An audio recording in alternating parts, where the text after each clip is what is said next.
Assalamualaikum warahmatullahi wabarakatuh.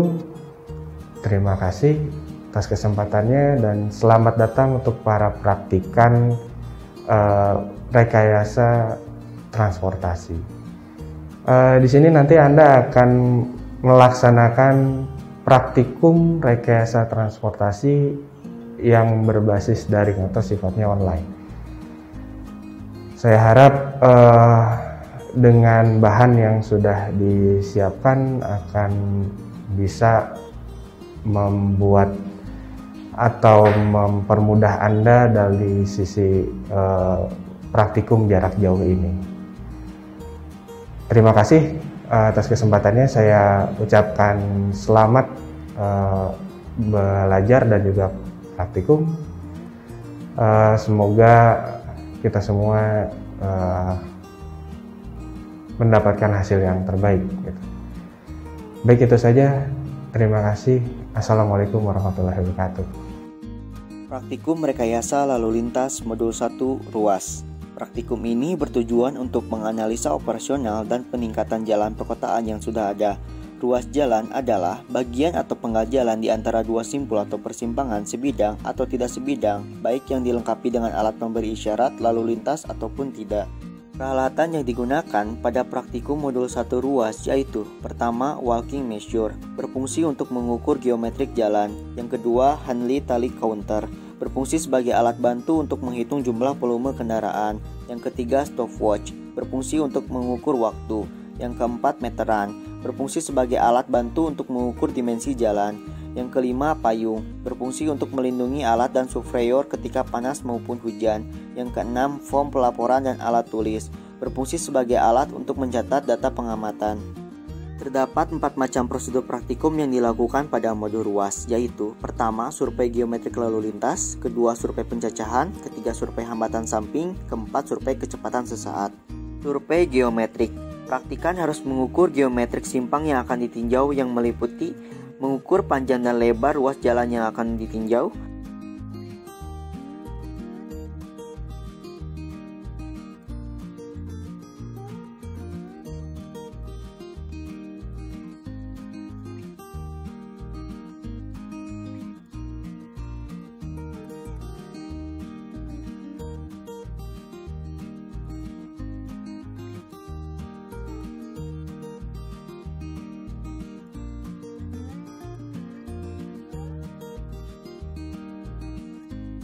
lebar dan tinggi trotoar pejalan kaki,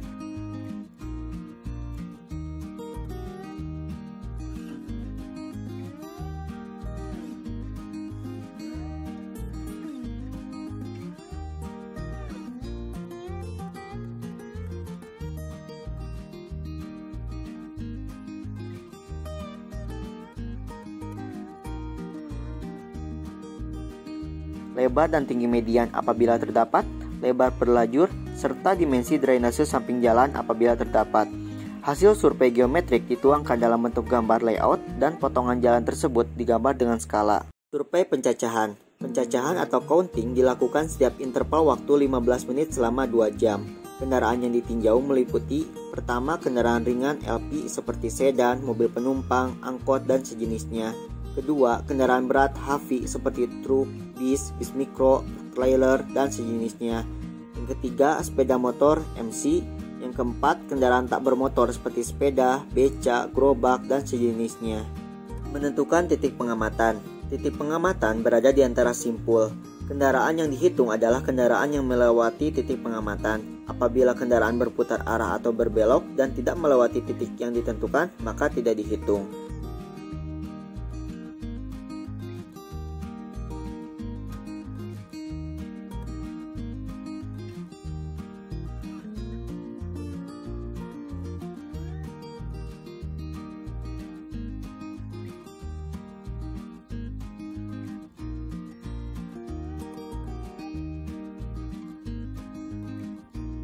Pengamatan dilakukan pada kedua jalur. Pengamatan dilakukan dalam interval waktu 15 menit selama 2 jam. Hasil pengamatan dicatat pada form survei yang ada di bawah ini. Survei hambatan samping. Yang pertama, menentukan area pengamatan sepanjang 100 meter ke arah kiri dan 100 meter ke arah kanan pada titik pengamatan. Yang Yang kedua, catat hambatan yang ada pada area pengamatan yang meliputi pejalan kaki PED, kendaraan berhenti PSP, kendaraan lambat seperti beca, delman, gerobak, dan lain-lainnya EFV, serta kendaraan masuk dan keluar dari samping jalan SMV. Yang ketiga, lakukan pengamatan selama 1 jam dan catat hasilnya pada form pelaporan. Yang terakhir yaitu survei kecepatan sesaat. Pada praktikum di lapangan, survei kecepatan sesaat menggunakan alat speed gun. Metode ini dilakukan dengan cara arahkan speed gun pada kendaraan seperti mobil, truk, dan bus yang sedang melaju. Lakukan per 15 menit dalam waktu 2 jam. Namun, pada praktikum kali ini dilakukan metode sederhana yaitu menghitung waktu tempuh yang dibutuhkan kendaraan untuk menempuh jarak tertentu. Digunakan rumus kecepatan sama dengan jarak dibagi waktu. Cara untuk menentukan kecepatan sesaat. Yang pertama, tentukan kendaraan yang akan diamati. Yang kedua, tentukan jarak kendaraan dengan menentukan posisi awal dan posisi akhir kendaraan yang akan diamati.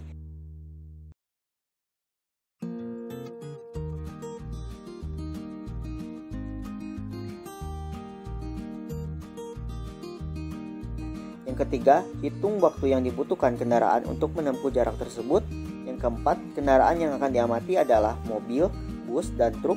Yang kelima, lakukan pengamatan selama 1 jam dengan interval per 15 menit. Untuk selanjutnya, pengolahan data praktikum sendiri menggunakan 2 metode, yaitu yang pertama, manual kapasitas jalan Indonesia atau MKJI 1997, dan yang kedua yaitu software KAJI. Pengelolaan data praktikum yang pertama yaitu menggunakan MKJI 1997. Dikarenakan bersifat manual, sehingga diperlukan bantuan software Excel untuk melakukan perhitungan. Untuk modul 1 ruas sendiri menggunakan bab jalan perkotaan di MKJI 1997. Untuk pengelolaan data menggunakan MKJI 1997 yaitu dengan cara mengisi form yang tersedia. Tahapan pengisiannya adalah sebagai berikut. Yang pertama, masukkan informasi yang dibutuhkan pada kop formulir UR1 seperti tabel di bawah ini, yaitu memasukkan tanggal, provinsi, kota, nomor ruas, nama jalan, dan lain-lainnya. Selanjutnya, masukkan sketsa penambang melintang dan tampak atas geometrik pada formulir UR1. Lalu, masukkan informasi kondisi jalan yang ditinjau dan kondisi pengaturan lalu lintas pada formulir UR1. Menentukan tipe jalan perkotaan yang terdiri dari yang pertama, jalan 2 lajur 2 arah, yang kedua, jalan 4 lajur 2 arah tak terbagi atau terbagi, yang ketiga, jalan 6 lajur 2 arah terbagi, yang keempat, jalan 1 arah.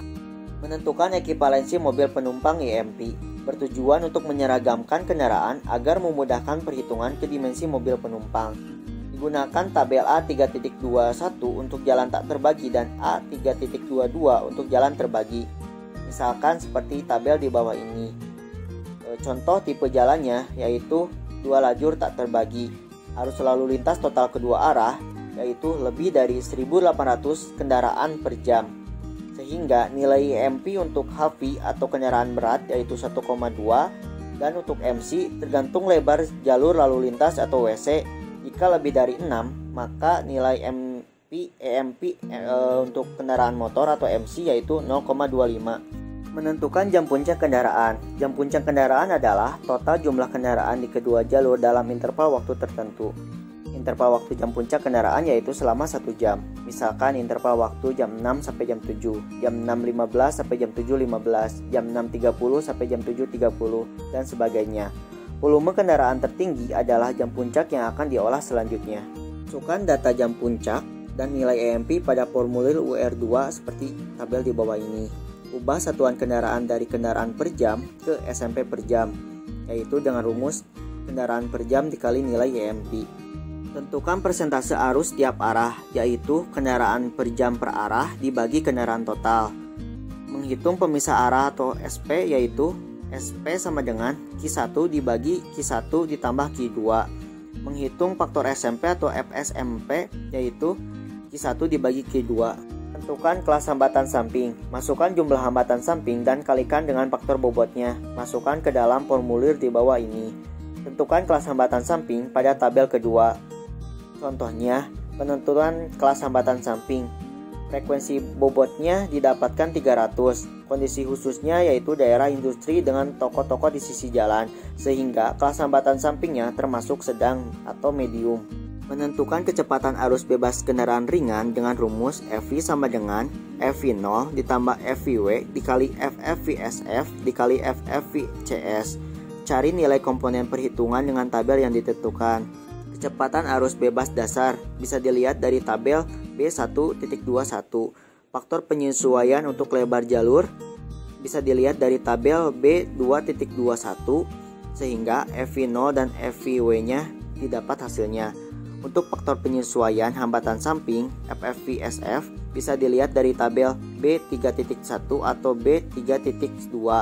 Untuk ukuran kota FFVCS bisa dilihat dari tabel B4.1 sehingga kecepatan arus bebas atau FV sama dengan kolom 4 dikali kolom 5 dikali kolom 6. Menentukan kapasitas menggunakan rumus C sama dengan C0 dikali FCW dikali FCSP dikali FCSF dikali FCCS. Cari nilai komponen perhitungan dengan tabel yang ditentukan.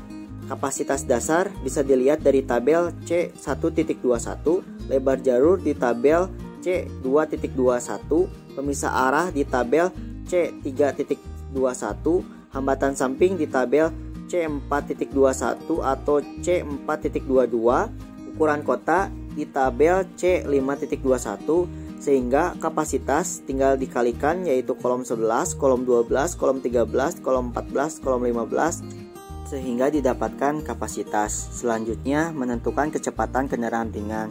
Masukkan nilai total kendaraan Q pada formulir UR2 dalam satuan SMP per jam seperti yang dibulatkan merah itu.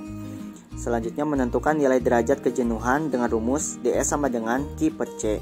Dengan Q adalah total kendaraan dalam SMP per jam dan C adalah nilai kapasitas yang terdapat pada kolom 16. Selanjutnya menentukan kecepatan menggunakan grafik pada gambar G2.21 atau gambar G2.22. Dengan nilai DS dan FVLP dapat diketahui nilai kecepatan LP dalam satuan kilometer per jam.